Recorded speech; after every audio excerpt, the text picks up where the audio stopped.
یا 1 یا 2 مہینے پہلے یا کچھ دن پہلے گرفتار کر کے یہاں پہ لایا گیا تھا ان کو انویسٹیگیشن کرنے کے لیے۔ لیکن اس وقت بنوں کے اندر ایک بہت ٹینشن ہے، لوگوں کے اندر بہت زیادہ خوف و ہراس ہے، اور آج شمالی وزیرستان کے اندر میران شاہ میں ایک خودکش حملے کی بھی اطلاعات سامنے آئے ہیں کہ وہاں پہ ایک خودکش حملہ ہوا ہے اور ایک سیکیورٹی فورسز کی گاڑی کو نشانہ بنایا گیا ہے، لیکن ابھی تک سرکاری سطح پہ اس کی تصدیق نہیں ہوئی کہ اس میں کیا کچھ کیجوالٹیز ہوئی ہیں نہیں ہوئی اور کس قسم نقصانات اس کے اندر ہوئی ہے۔ یہ تو جب ISPR بیان جاری کریں گے تو اس سے پھر یہ ساری چیزیں کلیئر ہو جائیں گے، لیکن اسے آپ اندازہ لگا سکتے ہیں کہ جو شمالی وزیرستان، جنوبی وزیرستان، بنو، لکی مروت، ڈیائی خان، اسی طرح باجوڑ اور یہ جو سابقہ قبائلی علاقے ہیں اور یا جو سٹل ڈسٹرکٹ ہے، وہاں پہ صورتحال بڑی تیزی کے ساتھ خراب ہو چکی ہے اور وہاں پہ دھماکوں میں اور حملوں میں بہت زیادہ اضافہ ہو چکا ہے۔ اس کے ساتھ ساتھ اگر آپ دیکھ لیں تو ابھی تک اس پورے ایشو پہ صرف ایک بلیم گیم کا سلسلہ جاری ہے۔ آپ لوگوں نے شاید احسان اقبال کے ٹویٹس دیکھے ہوں گے کہ انہوں نے یہ کوشش کی کہ خیبر پختونخوا کی حکومت کے اوپر سارا ملبہ ڈال دیا جائے اور کہ خیبر پختونخوا کی حکومت اس کے ذمہ دار ہیں۔ دیکھیں، اور اس کے ساتھ ساتھ رانا رضا ثناء اللہ اور خواجہ آصف اور وزیر اعظم کی خاموشی بھی بڑا معنی خیز ہے۔ اس وقت یہ جو دہشت گردی کی ایک نئے لہر شروع ہو گئی ہے تو یہ بیسیکلی چونکہ سارے ادارے مرکزی حکومت کے انڈر ہیں اور یہ ان کے رسپانسبلٹی ہے کہ وہ اس قسم کی چیزوں کو اور آپریشنز کو لیڈ کرے۔ ہونا تو یہ چاہیے تھا کہ اس وقت وزیر دفاع اور وزیر داخلہ دونوں بنوں میں ہوتے اور وہاں پہ اس پوری صورتحال کے نہ صرف مانیٹرنگ کرتے بلکہ وہاں پہ اس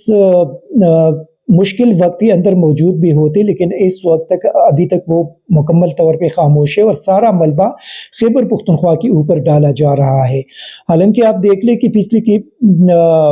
کچھ عرصے سے پولیس کو مسلسل ٹارگٹ کیا جا رہا ہے، کتنے پولیس اہلکار اس میں شہید ہوئے، کتنے خاندان اس وقت غم میں ہیں، لیکن اس کے باوجود وہ پولیس کو ٹارگٹ کر رہے ہیں۔ میرے خیال میں یہ ایک ملک کے اندر جن لوگوں کی ذمہ داری ہے ان کی طرف سے اس قسم کے بیانات بڑے افسوسناک ہے، اور اس کے ساتھ ساتھ عمران خان کی طرف سے بھی اس پہ ایک سٹیٹمنٹ سامنے آیا ہے،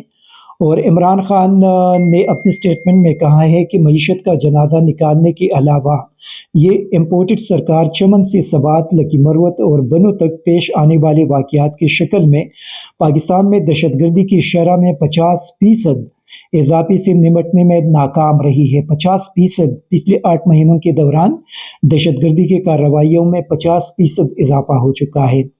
یہ دوستانہ افغان حکومت کی فوجوں کی جانب سے بین الاقوامی پاک افغان سرحد پر کیے جانے والے حملوں کے تدارک میں بھی ناکام ہوئی ہے۔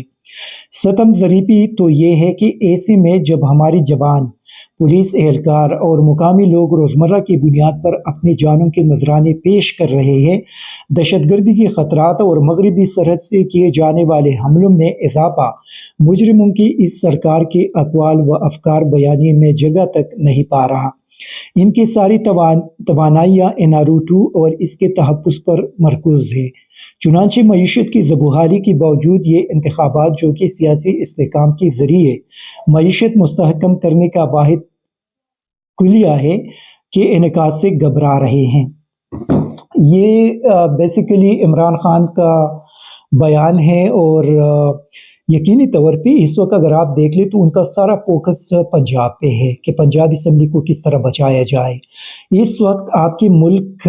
کے اندر سیکیورٹی کی ایک گمبھیر صورتحال پیدا ہو چکی ہے، اور آپ ساری PDM کی جو قیادت ہے وہ پنجاب کے اندر لوگ بیٹھے ہوئے ہیں، ان کے وزراء ساتھ بیٹھے ہوئی ہے اور یہ سوچ رہی ہے کہ پنجاب اسمبلی کو کس طرح بچایا جائے گا۔ خیبر پختونخوا کے اندر ایک بدترین صورتحال بن چکی ہے۔ خیبر پختونخوا کے لوگوں کے اندر خوف و ہراس پیدا ہو چکا ہے۔ خیبر پختونخوا کے اندر دہشت گردی کی کارروائیوں میں اضافہ ہو چکا ہے، اور یہ لوگ اس وقت ان کا سارا فوکس اپنی صوبائی اسمبلی کو بچانے کی فکر میں لگا ہوا ہے۔ تو یہ میرے خیال میں بڑے گمبھیر قسم کی صورتحال ہے، بہت زیادہ خطرناک قسم کی صورتحال ہے۔ اسی وجہ سے میرے خیال میں جو صورتحال نظر آ رہی ہے اور دیکھیے یہ پاکستان ہم سب کا ہے اور یہ مرکزی حکومت کی ذمہ داری ہے کہ وہ سیکیورٹی کے جو بگڑتی ہوئی صورتحال ہے اس کو کنٹرول کر سکے. یہ ان کی ناکامی ہے. جو 50% اگر دہشت گردی کے واقعات میں پچھلے 8 مہینوں کے دوران اضافہ ہوا ہے تو اس سے آپ اندازہ لگا سکتے ہیں کہ یہ پی ڈی ایم حکومت کی ناکامی ہے اور اس کے ذمہ دار وہ ہے کیونکہ پچھلی حکومت کے اندر تو صورتحال بہت زیادہ بہتر ہوئی تھی, امن و امان بہت زیادہ بہتر تھی, ٹورزم بحال ہوا تھا, لوگوں کے کاروبار بحال ہوئے تھے. ابھی ان کے آنے کے بعد سیکیورٹی اور معاشی صورتحال دونوں تباہ ہو چکی ہے. پولیٹیکل صورتحال تو آپ ان کے سامنے ہے. تو یہ ملک کے اندر جو طاقتور لوگ ہیں ان کو چاہیے کہ پوری طور پہ اسٹیبلٹی لے کر آئے اور ایک ایسی حکومت یہاں پہ قائم ہو جائے جن کے پیچھے عوام کا سپورٹ ہو اور وہ اس صورتحال کو کنٹرول کر سکے. فرض کرے اگر اس کو کنٹرول نہیں کیا جاتا تو پاکستان کے اندر میرے خیال میں اس وقت جو ہماری اکانومی کی صورتحال ہے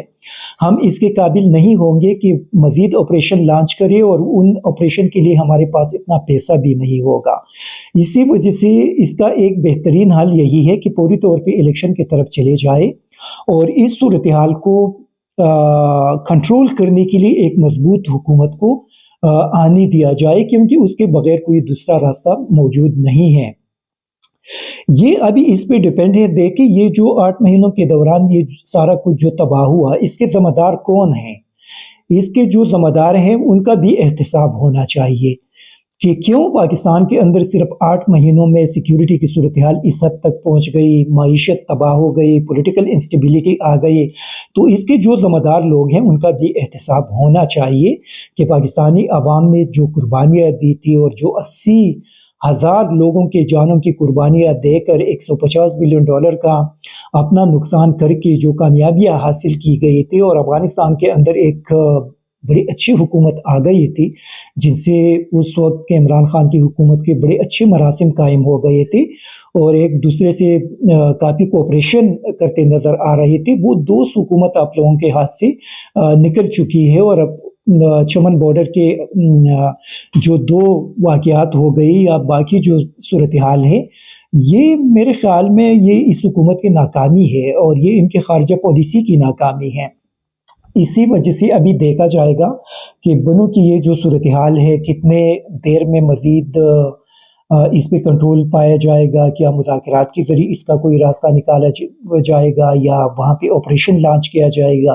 اگر آپریشن ہوگی تو ڈیفینیٹلی وہاں پہ اندر جو معصوم اور بے گناہ لوگ ہیں ان کے جانوں کو بھی خطرہ ہوگا اور اس کے اندر تقریباً 20 کے قریب یہ جو ملیٹنٹس ہیں یہ بھی ختم ہو جائیں گے. تو ابھی دیکھنا ہے کہ اس کے لیے ان کے کیا اسٹریٹجی ہے کیونکہ ابھی تو تقریباً 24 گھنٹے تو انتظار کیا گیا. شاید یہ کوشش کی گئی کہ کوئی ایسا راستہ نکالا جائے کہ ان سارے لوگوں کو اپنے لوگوں کو بچا سکے. تو ابھی دیکھنا ہے کہ نیکسٹ چند آورز کے اندر ان کی اسٹریٹجی کیا ہے اور کیا ڈیولپمنٹ وہاں سے آتی ہے. انشاءاللہ وہ بھی آپ لوگوں کے ساتھ شیئر کیا جائے گا. Thank you very much. ISTV Pakistan کو سبسکرائب کریں اور بیل آئیکن کو دبائیں مزید ویڈیو اور اپڈیٹس کے لیے.